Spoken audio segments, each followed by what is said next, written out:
Déjame preguntarte, antes de saludarte, tengo dos preguntas. Una tiene que ver con que nos cuentes de estos autores fantasmas o perfiles falsos que aparecían como los periodistas que habían realizado la nota, pero que realmente no existían siquiera. Exacto, bueno, esa es otra característica. Nosotros no encontramos periodistas conocidos firmando los artículos.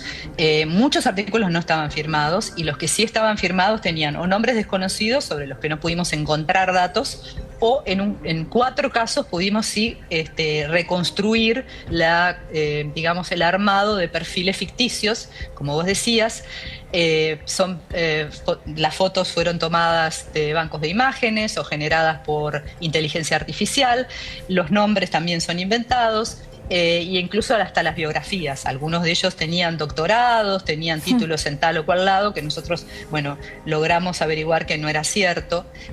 Uno de ellos, que recuerdo su nombre porque es, digamos, un personaje que ya fue expuesto, este personaje virtual ya fue expuesto en África justamente promoviendo este tipo de contenidos, Manuel Gotzin, y que ha sido reproducido en distintos medios de América Latina. En el caso de esta lista estaba solamente en un artículo, pero bueno, nos sirvió de alerta para empezar a mirar a otros y así logramos identificar a 4. Pusimos las fotografías justamente porque son fotos que en algunos casos no existen, fueron generadas por inteligencia artificial, en otras pertenecen a bancos de datos y en otras pertenecen a un ciudadano ruso cualquiera al que se tomó su imagen y se hizo pasar por este Manuel Gotzin. Vos sabés que hoy, como ejercicio, me puse a buscar algunas notas con estas firmas y realmente aparecían muy pocas. Llegué apenas a 2, con lo cual presiento que tal vez ha habido una eliminación del material.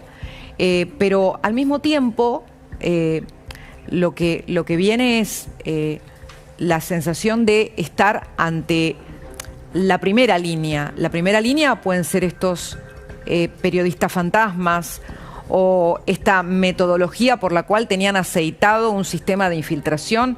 Se sabrá eventualmente si fue pago o no y qué nivel de responsabilidad existió.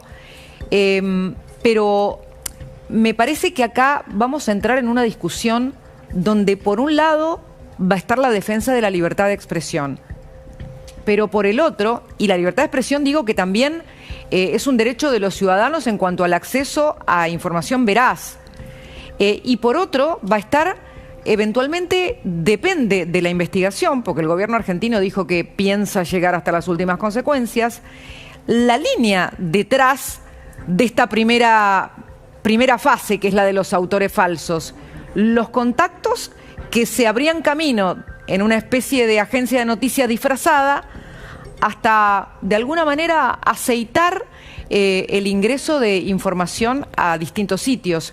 ¿Vos estimás tipicidades legales en esas responsabilidades? Porque hoy aquí algunos hablaban incluso de traición a la patria, de falsedad ideológica. ¿Ustedes analizaron este tema? Bueno, a mí no me corresponde entrar en eso.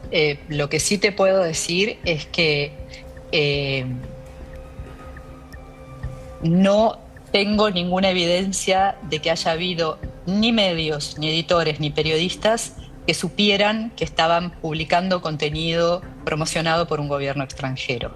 Y esto es clave. Esto quisiera que quedara muy claro. Y esto es clave. Esto es clave. Esto es muy importante. Esto es clave. La otra cosa que también quisiera decir es que hay que mirar cuáles eran los verdaderos objetivos de estas campañas de desinformación. Lo digo en pasado porque nosotros sabemos que esto fue durante el año 2024 y que por lo menos ya para el 2025 no estaban, digamos, por lo menos el responsable que nosotros conocemos, que están los documentos de la campaña en Bolivia y en Argentina, ya no estaba en esta región. Y cuando hablo de los objetivos últimos es que no hay que mirar esto solamente por lo que está declarado, incluso por lo que está declarado en los documentos internos. Hay que considerar que una consecuencia inmediata de estas campañas es el crear desconfianza, el crear descrédito, en este caso en los medios de comunicación y en los periodistas, que son instituciones muy importantes de la democracia. Y eso daña a un país y a una sociedad mucho más que solamente dirigirse a crear descrédito contra un gobierno como el de Milei, que por otra parte todos los días en los medios argentinos vemos noticias críticas sobre su gestión. De manera que en ese sentido te digo que no es que ellos vinieran a inventar una corriente de opinión, sino que se subieron a una ola que ya existía y que no lograron mucho más que eso, en el sentido de que esos objetivos declarados, ninguno de esos se cumplió, pero sí se cumplió el de, un poco como lo titulábamos en uno de los artículos, echar leña al fuego. O sea, agregar más leña al fuego a una sociedad polarizada, dividida, muchas veces casi al borde del caos de la discusión pública, ¿no? Claro, lo que sí nos debe hacer reflexionar es que hay que tener una estricta revisión de quién con su firma ingresa con una pieza de opinión a un medio, porque el medio es responsable de lo que publica en ese sentido. Y cuando te encontrás con un autor fantasma, por lo menos debería aprenderse para protocolizar esto, porque lo que puede haber detrás no es un servicio ni un beneficio a la sociedad a la que tenemos que servir como periodistas, sino un beneficio y un servicio eventualmente a un gobierno extranjero que puede querer incidir en los asuntos locales. Y ahí ya entramos en otro asunto, y esto me parece que también lo tenemos que reconocer, ¿no? Porque yo hoy le preguntaba a una persona de uno de estos medios, pero a nivel interés para saber cómo lo manejaban, cómo seleccionaban el material de eventualmente editorialistas externos, ¿no? Porque acá hay una cuestión importante, digamos, mucho se tiene que haber descuidado para que un autor fantasma entre con una pieza de opinión, que por lo demás son las piezas que más prestigian a un diario y que más prestigian a cualquier medio, con lo cual presta más atención de a quién le va a dar esa tribuna de opinión. No sé si coincidís en esto.